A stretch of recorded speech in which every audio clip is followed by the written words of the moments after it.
সালের ৩০ জুলাই এই দিনে সহিংসতায় প্রাণ হারানো ব্যক্তিদের স্মরণে সরকার একটি শোক দিবস পালনের ঘোষণা দিলে আন্দোলনকারীরা তা প্রত্যাখ্যান করেন।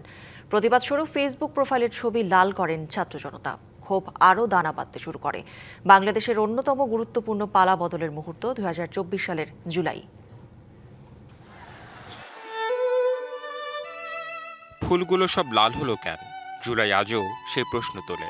যে প্রাণগুলো ফিরল না ঘরে, তাদের রক্তেই কি রঙিন হয়েছিল ভোরের আলো?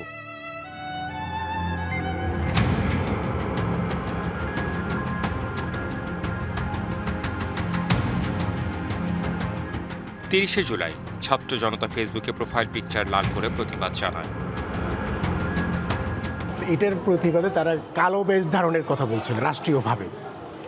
এটার পরিবর্তে কি করা যায়, এই ভাবনার জায়গা থেকে আসতে হচ্ছে লাল প্রোফাইল বা লাল ব্যাজ বা লাল ছবি। আমরা লাল কোনো কিছু দিয়ে এর প্রতিবাদ করতে পারি কিনা, তারপরে চলে আসে যে প্রোফাইল লাল করার।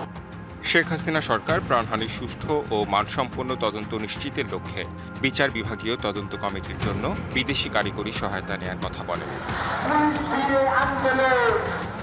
বাংলা কিউআর যেখানে নগদ পেমেন্ট সেখানে। সারা দেশে 10 লাখেরও বেশি মার্চেন্টে নগদে পেমেন্ট করুন খুব সহজে। ছাত্র জনতা তা প্রত্যাখ্যান করে চালিয়ে যায় আন্দোলন। এদিনও কোটা সংস্কার আন্দোলন ঘিরে সংঘর্ষ সংঘাতে নিহতদের স্মরণ করা হয়। বিচার চেয়ে বিভিন্ন পাবলিক বিশ্ববিদ্যালয় ও বেসরকারি বিশ্ববিদ্যালয়ের শিক্ষার্থীরা প্রতিবাদ কর্মসূচি চালিয়ে যায়। বৈষম্য বিরোধী ছাত্র আন্দোলনের অন্যতম সমন্বয়ক আব্দুল কাদের টেলিগ্রাম অ্যাপে তাদের গ্রুপে নতুন কর্মসূচি ঘোষণা করেন। এতে ৩০শে জুলাই মার্চ ফর জাস্টিস কর্মসূচি পালনের কথা বলা হয়।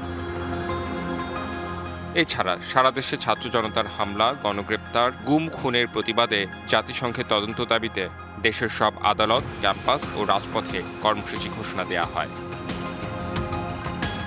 বাংলাদেশ পরিস্থিতি নিয়ে জাতিসংঘ মহাসচিব গভীর উদ্বেগ প্রকাশ করেন।